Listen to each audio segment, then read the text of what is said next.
Hello and thank you for joining us for this episode of City Council Roundup. I'm your host, Josh Lee, and hello. Hi. Can I help you with something? Actually, I'm your new banter person. Research suggests that City Council Roundup videos do a lot better with engagement for our audience when you have someone to engage with yourself. Whose research? What? My research. Okay. All right. Okay. So today we're going to do a quick summary of 3 new business items that were passed in the May 13th, 2019 meeting. We're going to talk about water, we're going to talk about wastewater, and we're going to talk... rainwater? No. We're going to talk about... Seawater? Nope. We're going to talk about... Oh, ice water? Nope. We're going to talk about roads.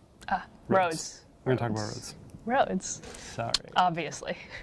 So, let's get right into it. First, the water component. This is an update to the backflow ordinance. Backflow. What's backflow?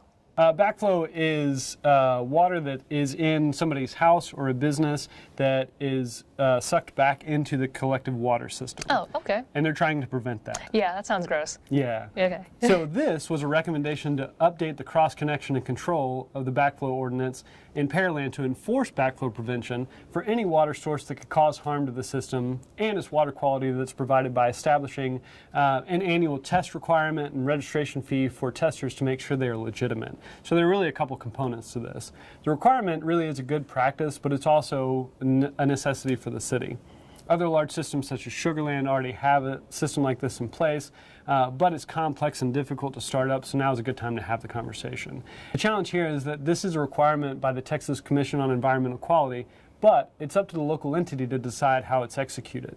Some water utilities decide to run everything in-house, others outsource the costs and pass the costs on to all users of the water, where this system recommended would be sort of a hybrid and will allow outside private inspection, but verify testers and require a fee for the city to maintain the database. But customers will select and pay independently their own private inspector, so the program is self-sufficient. Backflow prevention is important to keep the community water supply clean for the entire community, and requiring verified testers will prevent residents from being taken advantage of.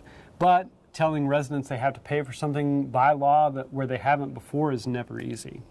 Ultimately, Council passed it, but it was just a first reading, so it will come up again with more detailed information and updates to make sure that the program is effective and thoughtful. Second, the wastewater component. It was the sanitary sewer system rehabilitation contract with IPR. It will cover inspection and repair of the sewer lines that feed into Barry Rose and John Hargrove sanitary service areas. The justification for this service is to reduce inflow and infiltration, or I&I, into the wastewater system. As sewer lines age, it's easier for rainwater and other debris to get into the system, which adds a necessary volume for pipes and treatment. Finally, the last bullet. Council revisited the 518 widening study recommendation from the Pearland Economic Development Corporation. PEDC. These guys. The schedule was laid out and more detail was provided about the deliverables of the study, such as effect on individual properties, drainage and detention, and utilities. You will remember from the last time around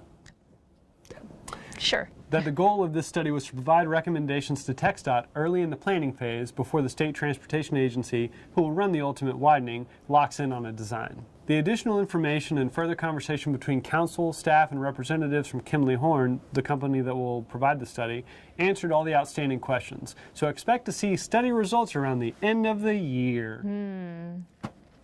Thanks for joining us today. We hope that this information You're forgetting something. Nope. Yes, you are. No, I don't think so. The MAYFOURTHELECTION.